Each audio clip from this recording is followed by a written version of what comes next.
কিন্তু আমার ভাইজানেরা, হে নবী পাকের উম্মত উম্মতিরা, হে নবী দেবানারা, বিশ্ব নবী রাসূলুল্লাহ সাল্লাল্লাহু আলাইহি ওয়াসাল্লাম এই ধরার জমিনে আসবে। আল্লাহ পাক রব্বুল আলামিন দয়ার নবীকে মক্কা নগরে আম্মা জান আমিনাতুস সাদিয়ার কাছে পাঠাবে। ও যুবকেরা, সেই বিশ্ব নবী রাসূলুল্লাহ এই দুনিয়ার জমিনে আসার আগে আমার আল্লাহ পাক এই দুনিয়ার জমিনে অনেক বড় বড় আশ্চর্য ঘটনা ঘটিয়েছে। এ যুবকেরা, আল্লাহর কোরআন বলছে, বান্দা বিসমিল্লাহির রহমানির রহিম আহাসিবান নাসু আইতরাকু আইয়াকুলু আমান্না ওয়া হুম লা ইফতানুন। আমার আল্লাহ বলে, বান্দা তোমরা যারা ঈমান এনেছো, তোমরা কি মনে করো আমি আল্লাহ তোমাদেরকে ছেড়ে দেব? ওয়া হুম লা ইফতানুন, আমি আল্লাহ কি তোমাদের পরীক্ষা করব না? হে যুবকেরা, আল্লাহ পাক আমাদেরকে পরীক্ষা করবে। আল্লাহ সম্পদ দিয়ে পরীক্ষা করবে, আল্লাহ পাক সম্পদকে ক্ষতি করে পরীক্ষা করবে, আল্লাহ যৌবন দিয়ে পরীক্ষা করবে, আল্লাহ সম্মান দিয়ে পরীক্ষা করবে, আল্লাহ ইলম দিয়ে পরীক্ষা করবে। ও যুবকেরা, আল্লাহ পাক বাপ মা দিয়ে পরীক্ষা করবে, সন্তানদেরকে দিয়ে পরীক্ষা করবে। বিশ্ব নবী রাসূলুল্লাহ মসজিদে নববী শরীফে সাহাবাদের নিয়ে যখন এই কোরআনের তাফসীর করে, একজন সাহাবা দাঁড়িয়ে গিয়ে আল্লাহ রাসূলকে বলতে লেগেছে, ইয়া রাসূলুল্লাহ, ইয়া হাবিবাল্লাহ, হুজুর আপনি বলেন আল্লাহ বলে বান্দা পরীক্ষা করব, আর আল্লাহর পরীক্ষায় যদি বান্দা উত্তীর্ণ হয়ে যায়, আল্লাহর পরীক্ষায় যদি আপনার উম্মত উম্মতিরা উত্তীর্ণ হয়ে যায়, আল্লাহ পাক তাদেরকে কি সাজা দেবে? ও যুবকেরা, বিশ্ব নবী রাসূলুল্লাহ বলেছিলেন, এ আমার সাহাবারা, না না না, আল্লাহর পরীক্ষায় যদি আমার উম্মত উম্মতিরা উত্তীর্ণ হয়ে যায়, আমার আল্লাহ পাক আমি রাসূলুল্লাহর ওসিলায় 8টা জান্নাত সৃষ্টি করেছে। ওই 8টা জান্নাতের ভিতরে সবথেকে বড় জান্নাত জান্নাতুল ফিরদাউসটা আমার আল্লাহ পাক আমার উম্মত উম্মতিদের আমলনামায় লিপিবদ্ধ করে দেবে। জোরে বলুন না, আমার বাবাজিরা একটু ভালো করে বোঝার চেষ্টা করেন। বিশ্ব নবী রাসূলুল্লাহ সাল্লাল্লাহু আলাইহি ওয়াসাল্লাম সাহাবাদেরকে নিয়ে আলোচনা করছেন যে আল্লাহ কোরআনে বলছেন, তোমরা যারা ঈমান এনেছো, তোমরা কি মনে করো আমি আল্লাহ তোমাদেরকে ছেড়ে দেব? অহুম লা ইফতানুন, আমি আল্লাহ কি তোমাদের পরীক্ষা করব না? সেকেন্ডে পরীক্ষা চলছে। আল্লাহ পরীক্ষা করবেন একজন মুমিন ব্যক্তিকে। আল্লাহ 5টা বিষয়ে পরীক্ষা করবেন, 5টা বিষয়। আমার সোনার ভাইরা, সেই বিশ্ব নবী রাসূলুল্লাহ এই ধরার জমিনে আসবে। আল্লাহ পাক রব্বুল আলামিন মক্কার জমিনটাকে উজালা করে দেবে, নূরে নূরে নূরান্বিত করে দেবে। কিন্তু তার আগে বিশ্ব নবী এই দুনিয়াতে অর্থাৎ মক্কার জমিনে আসার আগে আল্লাহ বড় আশ্চর্য ঘটনা ঘটিয়েছেন। তার মধ্যে আল্লাহ প্রত্যেক নবীদেরকে পরীক্ষা করেছেন না করেননি? কথা বলেন। এই পরীক্ষা করেছে তো আল্লাহ পাক প্রত্যেক নবীদেরকে পরীক্ষা করেছেন। নবী ইউনূস আলাইহিস সালাতু ওয়াস সালামকে আল্লাহ পরীক্ষা করেছেন না করেন? নবী ইউনূস আলাইহিস সালাতু ওয়াস সালামকে আল্লাহ পাক মাছের পেটে 40 দিন রেখে পরীক্ষা করেছিলেন যে ইউনূস কার শুকরিয়া আদায় করে। হ্যাঁ, আবার আমার বাবাজিরা, আল্লাহ পাক নবী আইয়ুব আলাইহিস সালাতু ওয়াস সালামকে পরীক্ষা করেছিলেন না করেননি? কথা বলেন। করেছিলেন তো। আল্লাহ তার শরীরে পোকা ধরিয়েছিলেন, পরীক্ষা করেছেন যে কার শুকরিয়া আদায় করে। আমার সোনার ভাইরা, আল্লাহ পাক রব্বুল আলামিন এরকম ভাবে নবীদেরকে যখন পরীক্ষা করছেন, বিশ্বাস করুন নবী ইব্রাহিম আলাইহিস সালাতু ওয়াস সালামকে আল্লাহ পরীক্ষা করেছিলেন। কথা ঠিক না ভুল? কিন্তু আমার ভাইজানেরা, হে নবী পাকের উম্মত উম্মতিরা, হে নবী দেবানারা, নবী ইব্রাহিম আলাইহিস সালাতু ওয়াস সালাম আল্লাহর ঘর কাবা শরীফের সামনে দাঁড়িয়ে আল্লাহর কাছে দোয়া চেয়েছিলেন, ওগো রব্বুল আলামিন আল্লাহ পাক, না না না, আপনি আমার বংশে আখিরি জামানা নবী ইমামুল হুদা নূরুল আলা নূর মুহাম্মদ মুস্তাফা সাল্লাল্লাহু আলাইহি ওয়াসাল্লাম কে পাঠাবে। কার বংশে পাঠাবে? আমার বংশে। আমার বাবাজিরা, এই বুঝতে পারছেন আপনারা?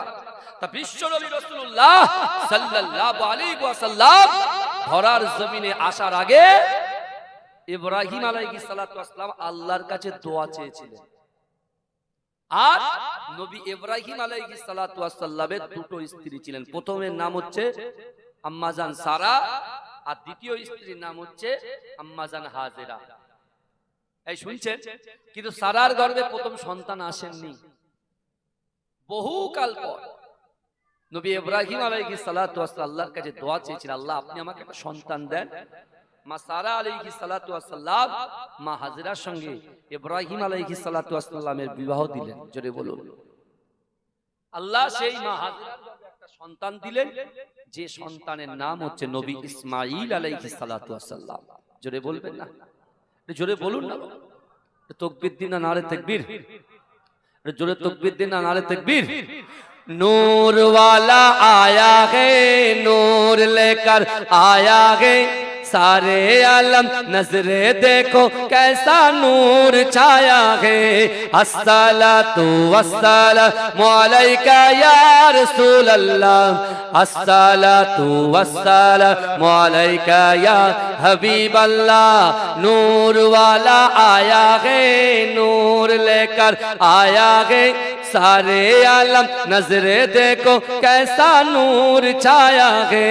अस्सलातु वस्सलामु अलैका या रसूल अल्लाह, अस्सलातु वस्सलामु अलैका या हबीब अल्लाह, अस्सलातु वस्सलामु अलैका या रसूल अल्लाह, अस्सलातु वस्सलामु अलैका या हबीब अल्लाह।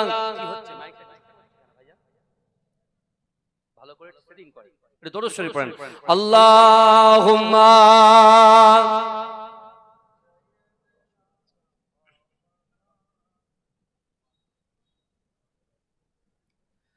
জিকির করেন লা ইলাহা ইল্লাল্লাহ, জোরে জোরে লা ইলাহা।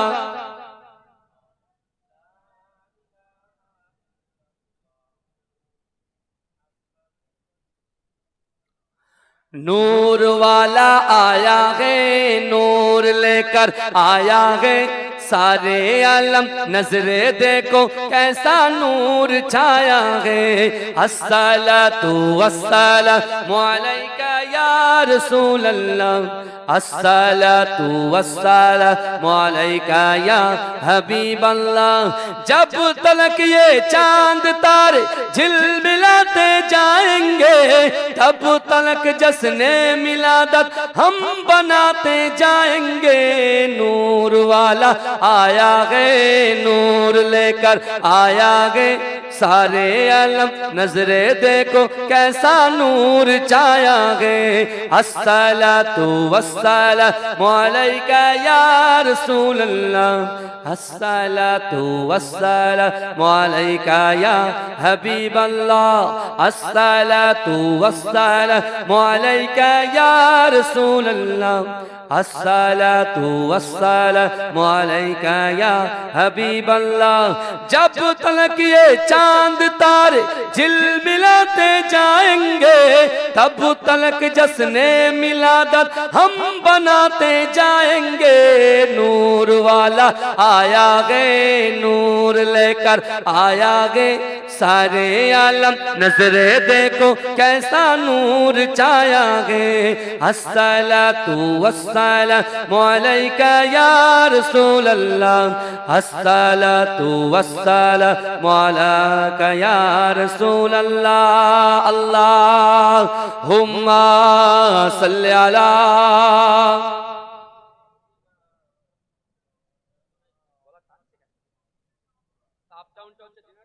কেন আমার গলাটা নষ্ট করছো? আপ ডাউন হলে তো হবে না, বুঝতে হবে না যে একটা জলসা তো নয়, এখন এক বছর জলসা আছে, গলাটা টানছে, এত টানলে কথা বলা যায়? আমার বাবাজিরা একটু ভালো করে বোঝেন যে কথা বলছিলাম। আল্লাহ পাক রব্বুল আলামিন নবী ইব্রাহিম আলাইহিস সালাতু ওয়াস সালামের দোয়াটাকে কবুল করে নিয়ে মা হাজেরার গর্ভে নবী ইসমাঈল আলাইহিস সালাতু ওয়াস সালামকে পাঠালেন। জোরে বলুন, এই জোরে বলবেন না? নবী ইব্রাহিম আলাইহিস সালাতু ওয়াস সালামের পাঠানোর পরে আল্লাহ পাক নবী ইব্রাহিম আলাইহিস সালাতু ওয়াস সালামকে আল্লাহ পরীক্ষা করলেন। কি? আল্লাহ হুকুম করলেন, ও ইব্রাহিম যাও, তোমার সন্তান, তোমার স্ত্রী সহ ওই সন্তানকে এবং তোমার স্ত্রীকে কাবা শরীফের পাশে রেখে এসো। যেখানে জনশূন্য এলাকা, কোনো পানির ব্যবস্থা নাই, কিছুই নাই, ওই জায়গায় আমি আল্লাহর হুকুম, তুমি রেখে এসো। নবী ইব্রাহিম আলাইহিস সালাতু ওয়াস সালাম মা হাজেরা সন্তান সহ কিছু পানি, কিছু খেজুর নিয়ে কাবা শরীফের পাশে রেখে আসলেন। এ যুবকেরা, বিশ্বাস করো, আম্মা জান হাজেরা একবার নবী ইব্রাহিমকে বললেন, ও আমার স্বামী, আপনি বলুন, এই জনশূন্য এলাকায় যেখানে কোনো পানির ব্যবস্থা নাই, কোনো জনবসতি নাই, এই জায়গায় যে আপনি রেখে যাচ্ছেন, আপনি নিজের ইচ্ছায় রেখে যাচ্ছেন? নবী ইব্রাহিম আলাইহিস সালাতু ওয়াস সালাম বলছেন যে না, আমি আমার নিজের ইচ্ছায় রেখে যাই না, আমি আল্লাহর হুকুমে তোমাদেরকে রেখে যাচ্ছি। জোরে বলেন, এই জোরে বলুন।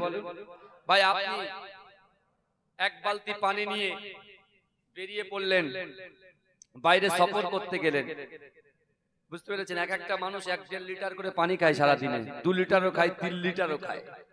আর একটা মশক কতটা বড় হয়, আস্তে আস্তে দিনের পর দিন ওই জায়গায় তারা বসবাস করতে করতে পানি ফুরিয়ে গেছে, খাবারও ফুরিয়ে গেছে, কিছুই নাই। আল্লাহ কি পরীক্ষা করছে দেখেন। মা তার সন্তানকে ভালোবাসে, আর মায়ের থেকে 70 গুণ বেশি আল্লাহ তার বান্দাকে ভালোবাসে। জোরে বলে। ওই জন্য আল্লাহ কোরআনে বলছেন, বান্দা নাহনু আকরাবু ইলাইহি মিন হাবলিল ওয়ারিদ। আল্লাহ বলছে, বান্দা তোমাদের ঘাড়ের শিরা উপশিরা থেকে অতি নিকটবর্তী আমি আল্লাহ তোমাদের সাথে থাকি। জোরে বলে। অর্থাৎ আল্লাহ সবকিছু দেখেন। আল্লাহ আবার বলছেন, বান্দা ফাইনামা তুআল্লু ফাসাম্মা ওয়াজহুল্লাহ। আল্লাহ বলছো, বান্দা তোমরা যখন ডান দিকে তাকাও, ওই ডান দিকে আমি আল্লাহ আছি। তোমরা যখন বাম দিকে তাকাও, বাম দিকে আমি আল্লাহ আছি। তোমরা যখন সামনে তাকাও, সামনেও আমি আল্লাহ আছি। ও বান্দা, তোমরা যখন পিছনে তাকাও, পিছনেও আমি আল্লাহ আছি। জোরে বলুন না সুবহানাল্লাহ। এই গ্রামের মানুষগুলো যারা বাড়িতে বসে আছে, আল্লাহ কিন্তু দেখছেন। যারা দোকানে আড্ডা মারছে, আল্লাহ দেখছেন। বছরে একটা দিন, তাও সানডে, রবিবার ছুটির দিন জলসাটা ফেলেছেন। আজকে যদি এই অবস্থা হয়, তাহলে চিন্তা করুন এ যুবক, আল্লাহ পাক রব্বুল আলামিন, যে আল্লাহ মানুষের রিজিক দেয়, যে আল্লাহ মানুষকে সম্মান দেয়, যে আল্লাহ মানুষকে অর্থ দেয়, যে আল্লাহ মানুষকে যৌবন শক্তি দিয়েছে, যে আল্লাহ মানুষকে সুন্দর সুন্দর করে রূপ দান করেছেন, চোখ দিয়েছেন, পা দিয়েছেন, নাক দিয়েছেন, চোখ দিয়েছেন, এক জায়গা থেকে আরেক জায়গায় স্থান পরিবর্তন করার ক্ষমতা দিয়েছে, সেই আল্লাহ কিন্তু সব অবজার্ভ করছে। কথা ঠিক না বল?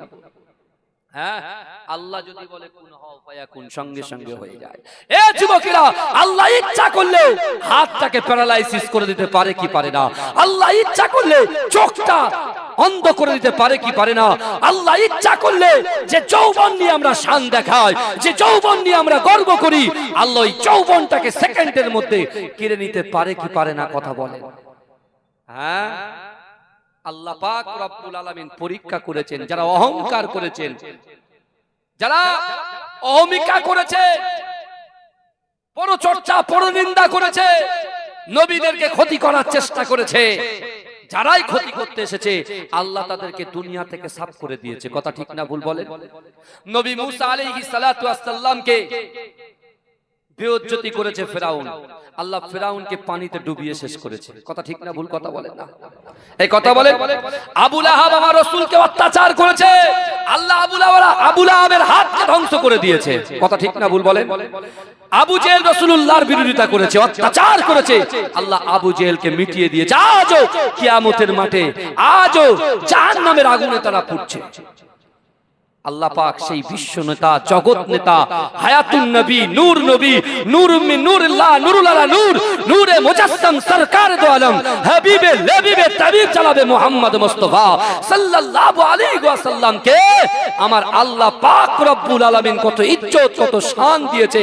এ যুবকেরা, যে রাসূল তার 63টা বছর জিন্দেগিতে একটা সেকেন্ডের জন্য, একটা মিনিটের জন্য, একটা ঘন্টার জন্য উম্মতে মুহাম্মাদিকে বলে না আজ সবুজ গম্বুজের নিচে সিজদারত অবস্থায় রব্বি হাবলি ইয়া উম্মতি, আমার উম্মতের কি হবে, আমার উম্মতের কি হবে বলে কন্দনরত অবস্থায় আছে, আর তারই উম্মত বলে আমরা দাবি করি। অথচ নামাজ মসজিদে এক কাতার ফজরে ঠিকঠাক দান করা হয় না, যাকাত ঠিকঠাক সময়ে দেওয়া হয় না, টাকার পাহাড় জমে যাচ্ছে, হজ ফরজ হয়ে গেছে, তারপরেও তারা বলছে দাঁড়াও ছেলের বিয়ে দিই, মেয়ের বিয়ে দিই, ব্যবসাটা আরেকটু বড় করে দিই। আল্লাহ বলছে কি রে, তোর জন্য যা যা ফরজ করা হয়েছে আল্লাহর হুকুম। নবী ইব্রাহিম আলাইহিস সালাতু ওয়াস সালাম আল্লাহর হুকুম পালন করেছেন, কারণ কাবা শরীফের পাশে ইসমাইল এবং হাজেরাকে আল্লাহ পাক হুকুম দিয়ে বললেন ওখানে রেখে আসতে হবে। নবী ইব্রাহিম আলাইহিস সালাতু ওয়াস সালাম আল্লাহর হুকুম পালন করেছেন না করেননি? কথা বলেন, পালন করেছেন তো। নামাজ কার হুকুম? কথা বলেন, নামাজ কার হুকুম? নামাজ আল্লাহর হুকুম। পর্দা কার হুকুম? আল্লাহর হুকুম। মা বাপকে মহব্বত করার কথা ফরজ আল্লাহ করে দিয়েছেন, কার হুকুম? আল্লাহর হুকুম। এগুলো ঠিকঠাক আমরা পালন করছি তো, না শুধু উলমনে মুক্ত ছড়িয়ে যাচ্ছে? বুঝতে হবে আমার ভাই জানেরা, হে নবী পাকের উম্মত উম্মতিরা, হে নবী দেবানারা, একটু ভালো করে বোঝার চেষ্টা করেন।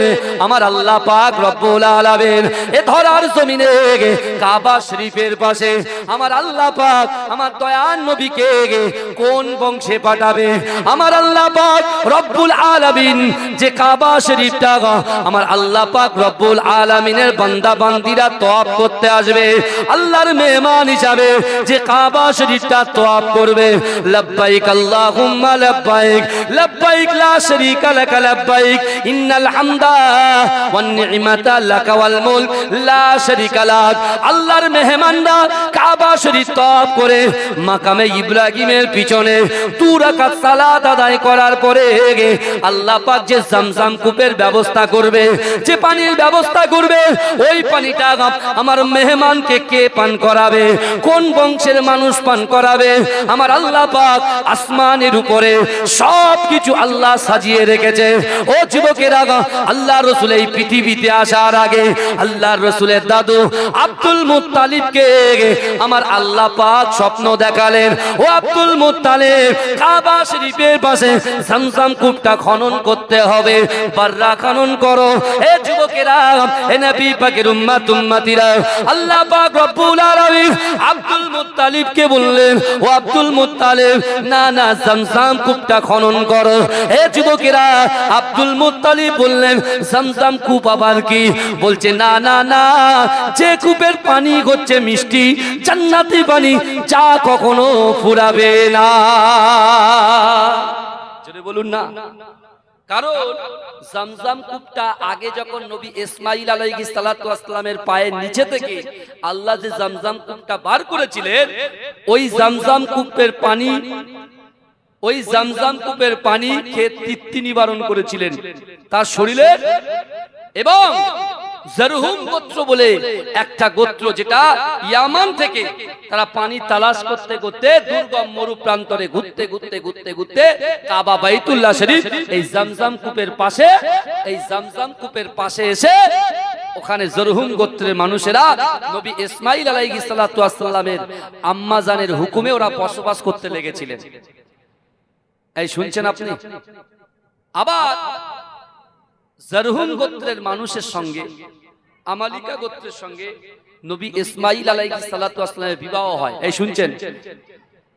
অনেক বড় হাদিসটা, অনেক বড়, বুখারী শরীফের হাদিস। আমি খুব ছোট্ট ছোট্ট করে বলছি, অসুবিধা হচ্ছে না তো? তাকবীর দিন তো গলার আওয়াজটা কেমন দেখি, নারে তাকবীর, আর জোরে দেন নারে তাকবীর, আর চিৎকার দিয়ে দেন নারে তাকবীর। বিশ্ব নবী দিবস বলুন জিন্দাবাদ।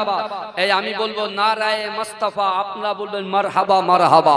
নারায়ে মুস্তাফা, জোরে জোরে নারায়ে মুস্তাফা, নারায়ে মুস্তাফা। বিশ্ব নবী দিবস, কুমারপুর জামে মসজিদ প্রাঙ্গণে বিশ্ব নবী দিবস। কুমারপুর গ্রামবাসী বৃন্দ, কুমারপুর যুবক বৃন্দ নারে দেখবে। আমার যুবকেরা, আমার ভাইরা, আল্লাহ কোরআনে বললেন বিসমিল্লাহির রহমানির রহিম ওয়াসারিউ ইলা মাগফিরাতিম মির রাব্বিকুম ওয়া জান্নাতিন আরদুহাস সামাওয়াতু ওয়াল আরদ উইদ্দাত লিল মুত্তাকিন। জোরে বলুন না সুবহানাল্লাহ। আল্লাহ বলছো বান্দা তোমরা অতি দ্রুত অগ্রসর হও, তোমরা প্রতিযোগিতা করো আমি আল্লাহ আমার ক্ষমার দিকে। জোরে বলুন। কারণ আল্লাহর কোরআন বলছে ইজা জা আজালুহুম লা ইস্তাখিরুনা সাআতাও ওয়া লা ইস্তাকদিমুন। মৃত্যু যখন আসবে এক সেকেন্ড লেট করা হবে না, দেরি করা হবে না। এ যুবক, ওই কবরে গাড়ি বাড়ি অর্থ সম্পদ যৌবন কিছুই যাবে না, দুটো জিনিস যাবে, ঈমান যাবে, আমল যাবে। ঈমান যাবে, আমল যাবে। তাই আল্লাহ তার বান্দাকে রাসূলুল্লাহর উপরে যে কোরআন নাযিল করেছে সেই কোরআনের ভিতরে আল্লাহ পরিষ্কারভাবে বললেন ওয়াসারিউ ইলা মাগফিরাতিম মির রাব্বিকুম। তোমরা অতি দ্রুত। আমরা যেমন এখন দেখেন আমরা প্রতিযোগিতা করছি, আমার বড় ভাই দুতলা করেছে আমি চারতলা করব, আমার বড় ভাই কুমারপুরের মোড়ে 2 কাঠা জমি কিনেছে আমি 4 কাঠা কিনব। প্রতিযোগিতা চলছে। হ্যাঁ, আর সাহাবারা প্রতিযোগিতা করত কি, যে আজকে রাতের বেলা বিশ্ব নবী মসজিদে নববীতে এশার নামাজ পড়ে রাসূল যে বেরিয়ে যাচ্ছেন আমরা বেরোবো না, সারা রাত ইবাদত করব, আর সকল সাহাবাদের আগে ইবাদতে আমি এগিয়ে যাব। জোরে বলে, এ জোরে বলবেন না, এ জোরে বলা যাবে না। আমার ভাইরা ভালো করে বুঝবেন, রাসূলুল্লাহ 2 জন সাহাবা, একটা হচ্ছে রাসূলুল্লাহর মুয়াজ্জিন হযরত বেলাল রাদিয়াল্লাহু তাআলা আনহু, যে বেলাল মসজিদে নববীতে এশার নামাজের পরে তিনি নিয়ত করছেন যে আজকে দিনে রাসূলুল্লাহ যখন বেরিয়ে যাবেন আর রাসূলুল্লাহর পিছু পিছু সাহাবারা বেরোবে, রাসূলুল্লাহর পিছু পিছু সাহাবারা বেরিয়ে যাবে, আর যখন সাহাবারা বেরোবে আমি কিন্তু বার হব না। আমি কি করব? কোরআন তেলাওয়াত করব, নফল ইবাদত করব, তাহাজ্জুদের নামাজ আদায় করে আল্লাহর কাছে দোয়া চাইবো, সবার আগে ইবাদতে আমি এগিয়ে যাব। জোরে বলে। আবার ওই মজলিসে বসে বসে আল্লাহর রাসূলের সাহাবা হযরত আবু যার গফফারি রাদিয়াল্লাহু তাআলা আনহু তিনিও নিয়ত করলেন যে সবাই যখন বেরিয়ে যাবে বিশ্বনবীও চলে যাবে, বিশ্বনবীর পিছন পিছন আমিও বেরিয়ে যাব, বেরিয়ে যাওয়ার পরে আমি আবার কি করব? কোরআন তেলাওয়াত করব, নফল ইবাদত করব, আমিও সবার আগে ইবাদতে আমি এগিয়ে যাব। জোরে বলেন। রাসূলুল্লাহ যথারীতি এশার নামাজ শেষ করে আল্লাহ রাসূল বেরিয়ে যাচ্ছেন, এই শুনছেন তো? আর 2 জন সাহাবা, একজন হযরতে বেলাল রাদিয়াল্লাহু তাআলা আনহু আর একজন আবু যার গফফারি রাদিয়াল্লাহু তাআলা আনহু, এই শুনছেন? এই 2 সাহাবা তারা কি করলেন? একে অপরে জানেই না, একজন মসজিদের ওই কোণে আছে আর একদিকে এই কোণে আছে। আমার ভাই জানেরা, হে নবী পাকের উম্মত উম্মতিরা, হে নবী দেবানারা, একটু ভালো করে বোঝার চেষ্টা করেন। বিশ্ব নবী রাসূলুল্লাহ সাল্লাল্লাহু আলাইহি ওয়াসাল্লামের মুহাব্বতি সাহাবা হযরত বেলাল রাদিয়াল্লাহু তাআলা আনহু রাত গভীর হয়ে গেছে, তিনি নামাজ আদায় করে আল্লাহর কাছে দুআ তুলে রোনাজারি করে। কিন্তু ও যুবকেরা কিছুক্ষণ পরে দেখতে পায় না না না, তার কর্ণগহরে মসজিদে নববী শরীফের একটা কোণায় থেকে কার যেন কান্নার আওয়াজ তার কানের মধ্যে আসে। ও যুবকেরা, হে নবী পাকের উম্মত উম্মতিরা, হযরত বেলাল রাদিয়াল্লাহু তাআলা আনহু মনে মনে চিন্তা করে, না না না, আজ হয়তো যে ব্যক্তিটা কাঁদে তার ইবাদতের থেকে আমার ইবাদত সবার এগিয়ে যাবে না। হে যুবকেরা, তিনি চিন্তা করলেন না না না, এই মসজিদে নববী শরীফে একমাত্র আমি বেলাল শুধু একা নয়, নিশ্চয়ই কেউ আছে। হে যুবকেরা, তিনি কি করলেন? আস্তে আস্তে মাসাল্লা ছেড়ে সামনের দিকে এগিয়ে গিয়ে দেখছেন না না না, যিনি কন্দনরত অবস্থায় আছে আল্লাহ রাসূলের মুহাব্বতের সাহাবা হযরতে আবু যার গফফারি। জোরে বলুন না। কেমন প্রতিযোগিতা করছে দেখেন। আমরা লড়াইয়ের প্রতিযোগিতা করি, এ বলছে আমার পার্টিতে লোক আসুক, ও বলছে আমার পার্টিতে লোক আসুক, আর আমার রাসূল বলছেন তোরা নামাজ পার্টিতে আয়। কিয়ামতে যদি আমি রাসূলুল্লাহর শাফাত পেতে চাও, আমি রাসূলুল্লাহ সুপারিশ যদি তোমরা পেতে চাও, আমি রাসূল যেটা নিষেধ করেছি তার ধারে পাশে তোমরা যেও না, আর যেটা আদেশ করেছি শরীরে এক বিন্দু সত্যি টাকা পরেও তোমরা সেই জিনিসগুলো পঙ্খানুপুঙ্খভাবে আদায় করো। জোরে বলুন। রাসূলুল্লাহ সাল্লাল্লাহু আলাইহি ওয়াসাল্লামের সাহাবা হযরত বিলাল হুজুর আবু যার গফারিকে দেখে একটু টাচ করলেন, গায়ে যেই টাচ করলেন আবু যার গফারি মাথা তুললেন। মাথা তোলার কি ব্যাপার আপনি? বলছে আপনি? বলে আমি আজকে নিয়ত করেছিলাম যে আজকে একটু ইবাদত করব এবং সবার আগে এগিয়ে যাব। জোরে বলুন না। বলে আমিও তো সেম নিয়ত করেছি। তখন আবু যার গফারি বলছেন আপনি হচ্ছেন রাসূলুল্লাহর মুয়াজ্জিন হযরতে বিলাল। যে বিলাল কত কষ্ট করেছে, যে বিলাল কত মেহনত করেছে, যে বিলাল কত অত্যাচার সহ্য করেছে। উমাইয়া তার বুকের উপরে পাথর চাপিয়ে দিয়ে বলছে তুই মুহাম্মদকে ছেড়ে দে। বিলাল বলছে মরতে রাজি আছি কিন্তু মুহাম্মাদের নাম ভুলতে রাজি নই। জোরে বলুন না সুবহানাল্লাহ। যে বিলালের মুখ থেকে আহাদ আহাদ আহাদ আহাদের শব্দ আল্লাহ বার করেছিলেন। জোরে বলুন না সুবহানাল্লাহ। আবু যার গফারি সম্মান দিচ্ছে। আমরা কি করি? আমরা কাকে সম্মান দিই? যার স্কিন ফর্সা হোয়াইট, যে বেলাক তাকে আমরা ইজ্জত দিই না।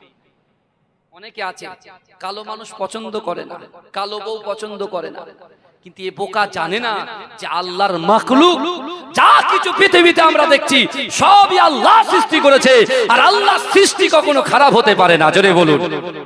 কোন যুবকের স্ত্রী যদি কালো হয়, মুদে রঙের হয়, তার বন্ধুর বউটা যখন ফর্সা হয় তখন এ মনে মনে ভাবে ওই বউটা যদি আমার হতো খুব ভালো হতো। মনে প্ররোচনা দেয়। এই কথা কি খারাপ বলছি? ভালো করে বুঝবেন না, প্ররোচনা দেয়। কিন্তু ওই ছেলেটা কেন বলছে যে ওই বউটা যদি আমার হতো ভালো হতো? কারণ তার ভিতরে শরিয়াতের জ্ঞান নেই, কোরআনের জ্ঞান নেই, হাদিসের জ্ঞান নেই। সে ভয় করে না। আল্লাহ বলছে বান্দা বিসমিল্লাহির রহমানির রহিম ওয়া হুয়া মাআকুম আইনামা কুনতুম।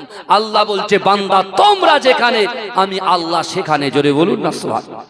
অর্থাৎ আল্লাহ অন্তর্যামী, সবকিছু আল্লাহ জানে। সেই যুবকটা যদি এটা মানত যে আল্লাহর মাখলুক কখনো খারাপ হতে পারে না, আল্লাহ সৃষ্টি কখনো খারাপ হতে পারে না, অর্থাৎ আমার স্ত্রীকে আল্লাহই সৃষ্টি করেছে, অর্থাৎ কখনো খারাপ নয়, এটাকে নিয়ে যদি আমি সুন্দর সন্তুষ্ট হয়ে চলতে পারি, আল্লাহ হয়তো অন্য দিকে অন্য জায়গায় আল্লাহ পাক আপনার অনেক কিছু আল্লাহ পাক রব্বুল আলামিনের তরফ থেকে আল্লাহ আপনাকে পুরস্কার করে দেবে। জোরে বলুন, পুরস্কার দেবে। এটা আমরা বুঝতে পারবো না, এটা আমরা বুঝতে পারবো না। আবু যার গফারি কালো বেলালকে বলছে ও বেলাল শোনো, তাহলে একটা কাজ করি, আমাদের দুজনের নিয়ত হচ্ছে এক, আমাদের দুজনের নিয়ত হচ্ছে এক, আল্লাহর কাছে কবুলিয়াত। তাহলে এক কাজ করি, ও বেলাল শোনো, আমি আবু যার গফারি আল্লাহর কাছে দোয়া চাই, তুমি আমিন আমিন বলো। আমার দোয়া চাওয়া শেষ, তারপর তুমি দোয়া চাইবে, আমি আমিন আমিন বলবো। হযরতে বেলাল হুজুর বলছে ঠিক আছে, তাহলে এক কাজ করেন। তাহলে কি হবে? আবু যার গফারি বলছেন ইজ্জতে আপনি অনেক বড়, বুঝতে পেরেছেন? আপনি আগে দোয়া চান, আমি আমিন আমিন। হযরতে বেলাল হুজুর দোয়া চাইছেন আর আবু যার গফারি আমিন আমিন করছে। জোরে বলুন, এই জোরে বলুন না। কিছুটা যাওয়ার পরে, কিছু সময় যাওয়ার পরে হযরতে আবু যার গফারি কি করলেন? দোয়াটা শেষ করলেন। এবারে বেলাল হুজুরকে বলছে বেলাল এবার তুমি। বেলাল হুজুর দোয়া করছেন, আবু যার গফারি আমিন আমিন করছে। বেলাল হুজুর দোয়া শেষ করেছেন, এবারে বেলাল হুজুর আবু যার গফারিকে বলছেন এবারে আপনি দোয়া চান। আমার ভাই জানেরা, হে নবী পাকের উম্মত উম্মতিরা, হে নবী দেবানারা, একটু ভালো করে বোঝার চেষ্টা করেন। বিশ্ব নবী রাসূলুল্লাহ সাল্লাল্লাহু আলাইহি ওয়াসাল্লামের মুহাব্বতের সাহাবারা আল্লাহর রাসূলের মুখে আল্লাহর কোরআনের এই আয়াত শুনে তারা যখন মসজিদে নববী শরীফের ভিতরে আল্লাহ পাক রব্বুল আলামিনের আয়াত শুনে প্রতিযোগিতা করছেন, হযরতে বেলাল রাদিয়াল্লাহু তাআলা তাআলা আনহু দোয়া শেষ করার পরে হযরত আবু যার গফারি দোয়া চাইতে শুরু করলেন। ওগো রব্বুল আলামিন আল্লাহ পাক, রাতের অন্ধকারে দিনের আলোতে প্রকাশ্যে অপ্রকাশ্যে জাহিরিতে বাতিনিতে আমরা যত গুনাহ করেছি আল্লাহ আপনি ক্ষমা করে দেন। বেলাল হুজুর বলছে আমিন। ওগো রব্বুল আলামিন আল্লাহ, আমি আবু যার গফারি আপনাকে বলি কাল কিয়ামতের আযাব বড় শক্ত আযাব। ওগো রব্বুল আলামিন আল্লাহ পাক, আমি আবু যার গফারিকে কাল কিয়ামতের মাঠে কাল হাসরের মাঠেতে বিশ্ব নবী রাসূলুল্লাহ সাল্লাল্লাহু আলাইহি ওয়াসাল্লামের পাশে আমাকে দাঁড় করিয়ে দেবে। হে যুবকেরা, হে নবী পাকের উম্মতিরা, আল্লাহ রাসূলের মহব্বতে সাহাবা হযরত বেলাল আমিন বলছেন না। হে যুবকেরা, আবার তিনি দ্বিতীয়বার রিপিট করলেন, ওগো রব্বুল আলামিন আল্লাহ পাক, আমি আবু যার গফারিকে কাল কিয়ামতের মাঠেতে কাল হাসরের মাঠেতে আল্লাহ রাসূলের পাশে দাঁড় করিয়ে দেবেন। ও যুবকেরা, হযরত বেলাল হুজুর আমিন বলছেন না। হযরত আবু যার গফারি দোয়া ছেড়ে দিয়ে বলছে, ও বেলাল কি ব্যাপার, তুমি এতবার আল্লাহর কাছে যা কিছু চেয়েছো আমি আবু যার আমিন বলেছি, কিন্তু আমি যখন চাইছি তুমি কেন আমিন বলছো না? হে যুবকেরা, আমার আল্লাহ বলে বান্দা, ইন্না রাব্বাকা লাবিল মিরসাদ, নিশ্চয়ই আমি আল্লাহ আমার বান্দা বান্দীদের দিকে সতর্ক দৃষ্টি রাখি। ও যুবকেরা, ও নবী পাকের উম্মতিরা, আমার দয়ার নবী রাসূলুল্লাহ সাল্লাল্লাহু আলাইহি ওয়াসাল্লামের দুইজন প্রাণপ্রিয় সাহাবা যখন এরকম ভাবে কথা কাটাকাটি করে, আমার আল্লাহ পাক জিবরাইলকে বলে, ও জিবরাইল চলে যাও চলে যাও, আমার হাবিবুল্লাহর কাছে চলে যাও, আমার হাবিবুল্লাহকে গিয়ে বলো পুরো ঘটনাটা খুলে বলো যে না না না, আপনার দুইজন সাহাবা মসজিদে নববী শরীফে কথোপকথন করে কথা কাটাকাটি করে। যান যান যান, ও জিবরাইল চলে যান, আমি রাসূলুল্লাহ সাল্লাল্লাহু আলাইহি ওয়াসাল্লামের কাছে গিয়ে বলেন, ও আমার হাবিব, আমার দোস্ত, আমি আল্লাহ পাক আপনাকে এত মহব্বত করি, এত প্যার করি, এত ভালোবাসি, না না না, যতক্ষণ পর্যন্ত আপনি রাসূলুল্লাহ মসজিদে নববী শরীফে আপনি যখন দোয়া না চাইবেন, আপনি যদি দোয়া চান আমি আল্লাহ পাক উভয়ের মনের চাওয়া পাওয়া গুলোকে আমি আল্লাহ পাক কবুল করে নেব। জোরে বলুন না সুবহানাল্লাহ। কেউ নাই তো, গভীর রজনী গভীর রাত, দুইজন বাক্যলাপ করছে, কথোপকথন করছে, বলছে কেন? বেলালকে বলল আপনি এত কিছু দোয়া চাইলেন, আমি আমিন বলে দিলাম, আর আমি যেই বলছি কাল কিয়ামতের মাঠে রাসূলুল্লাহর পাশে আমাকে দাঁড় করাবেন, আর আপনি মুখ খুলে বলছেন না, আমিন বলছেন না। তখন বেলাল বলছে, আবু যার, তুমি কি এমন কাজ করেছো, কি এমন আমল করেছো যে কাল কিয়ামতের মাঠে বিশ্ব নবীর পাশে তুমি দাঁড়াবে? হ্যাঁ, কি এমন আমল করেছো তুমি বলো।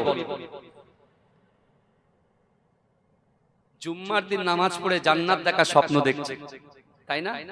মারুফ ভাই খুতবা পড়ে আর উপরের ছেলেগুলো ওর মাথা টুপি খুলে দেয়, ও চিমটি কাটে, নিচের তলাটা হয় না কেন? মুরব্বিরা বসে ঝাপটা মারে, ঝাপটা মারে।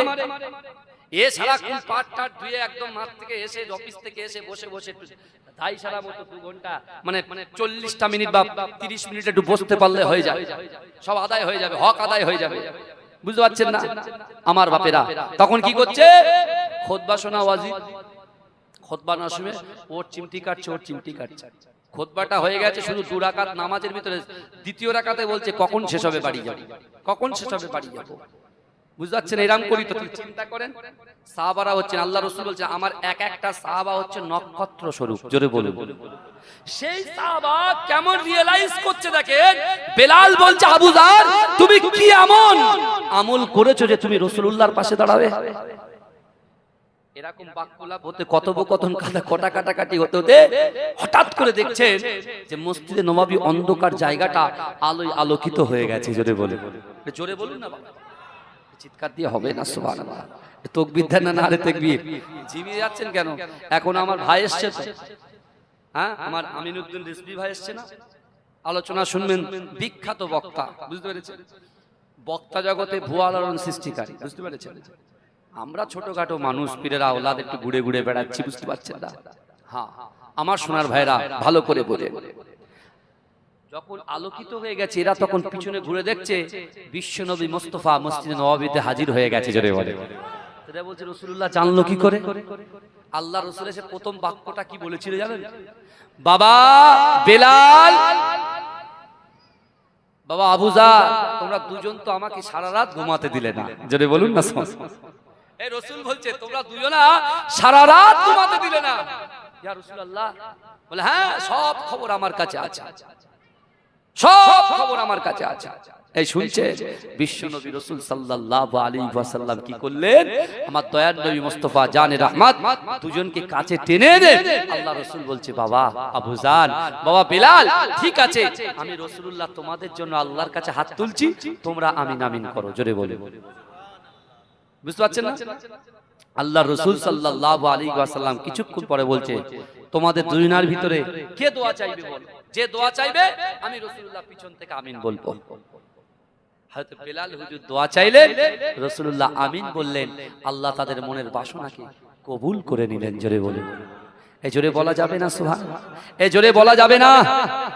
আমার ভাই জানেরা, হে নবী পাকের উম্মত উম্মতিরা, হে নবী দেবানারা, বিশ্ব নবী রাসূলুল্লাহ সাল্লাল্লাহু আলাইহি ওয়াসাল্লাম আমার দয়ার নবী সোনা নবী মসজিদে নববী শরীফে সাহাবাদেরকে বললেন, ইয়া আমার সাহাবারা, না না না আমি রাসূলুল্লাহ বদরের যুদ্ধে যাব, কে আছো কে আছো, আমি রাসূলুল্লাহ সাথ দেবে। হে যুবকেরা, হে নবী পাকের উম্মত উম্মতিরা, আল্লাহ রাসূলের সাহাবারা, বিশ্ব নবীর এই কথা বলার সাথে সাথে সাহাবারা নিজের বাড়ি ছেড়ে, ব্যবসা ছেড়ে, স্ত্রী ছেড়ে, সন্তান ছেড়ে মসজিদে নববী শরীফে হাজির হয়ে যায়। এ যুবকেরা, আল্লাহর রাসূলের আর একজন সাহাবা যার নাম হচ্ছে ওমর ইবনুল জামুহ, তিনি থাকতে পারলেন না। এ যুবকেরা, এই ওমর ইবনুল জামুহ হচ্ছে খোড়া মানুষ, এই ওমর ইবনুল জামুর একটা পা নাই।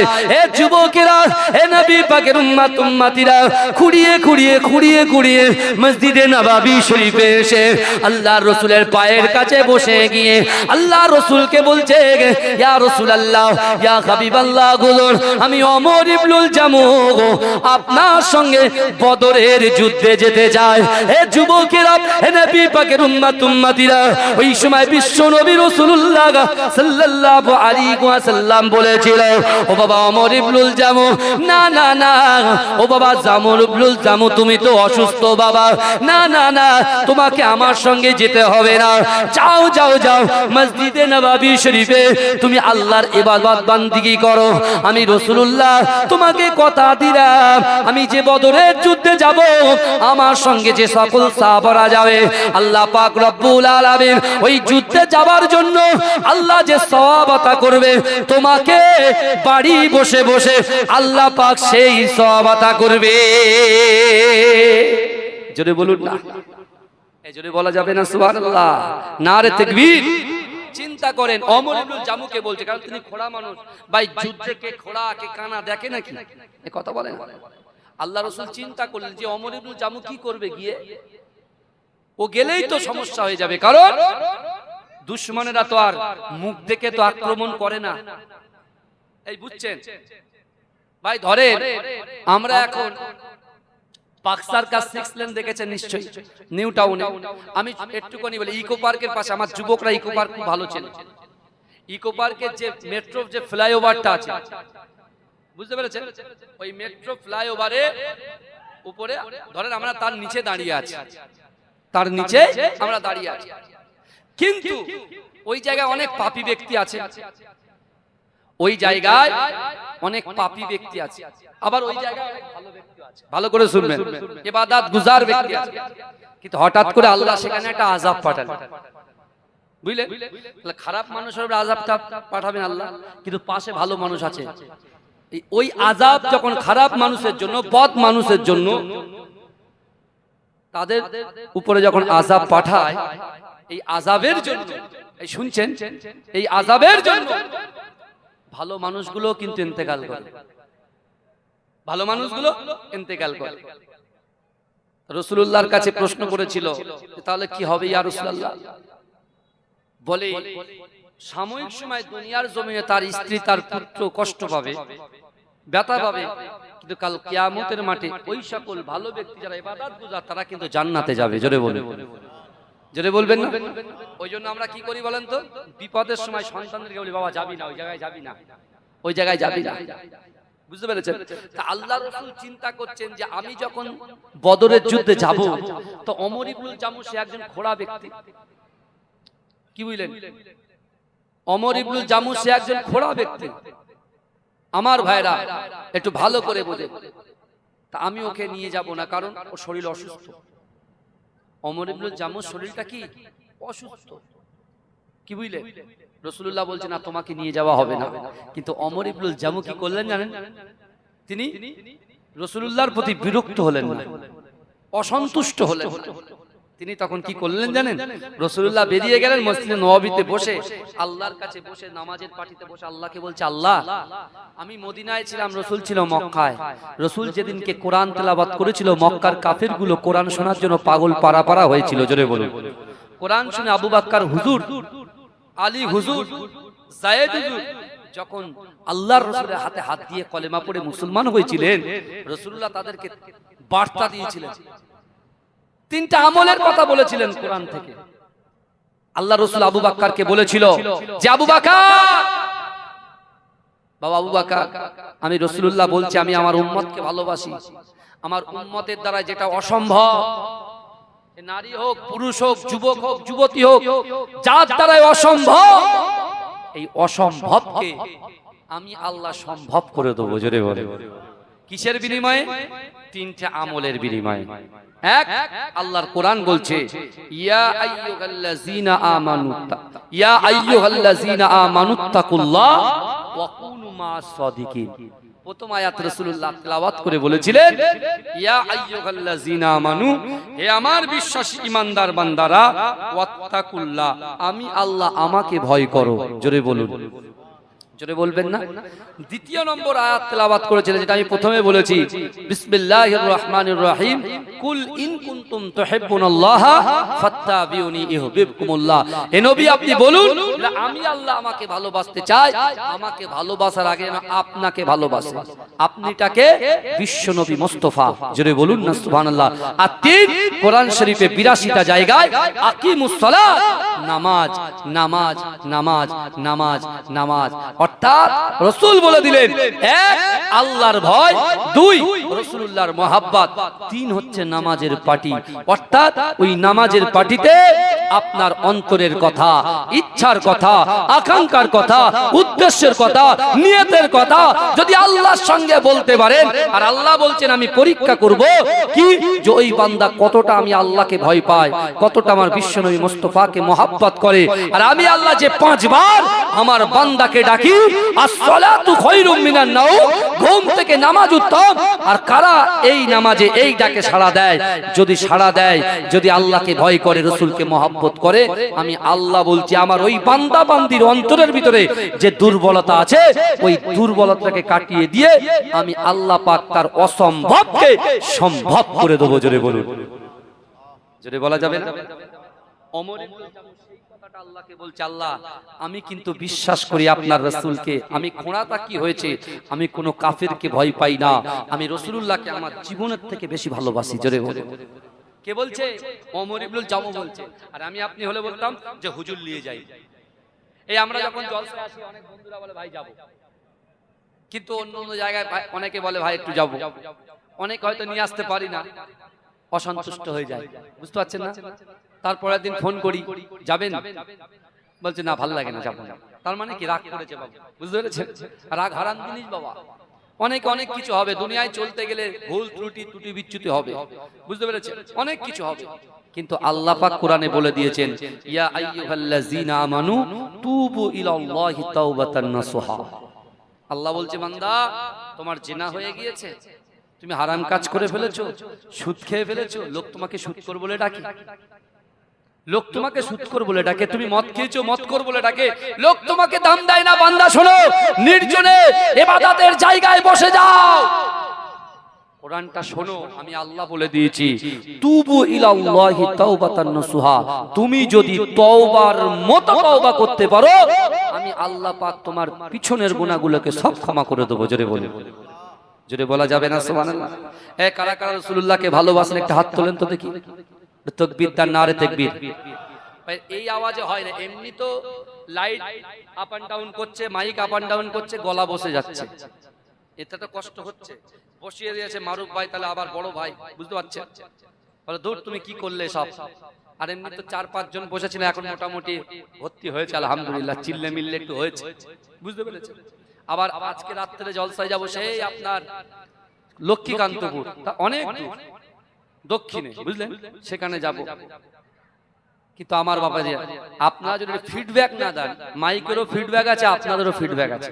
হুজুর শুধু একলা সুবহানাল্লাহ একলা নারে তাকবীর বলবে, আপনারা কিছু বলবেন না, চিৎকার দিয়ে বলেন। আপনার চিৎকার দিলে বাইরের লোকেরা যারা বাড়িতে বসে আড্ডা মারছে, ওরা বলছে এখন লোক ভর্তি হয়নি, এখন যাব না, হ্যাঁ পরে যাব, শেষের দিকে যাব, বুঝতে পারছেন না? শেষের দিকে যাব। আপনারা যদি গলা জোর করে ডাকেন, ওরা বলে না তো লোক তো অনেক আছে, তাহলে একটু যাই দেখে আসি। যেখানে লোক ভিড় জমে সেখানে লোক যাই তো বেশি, তাই তো না?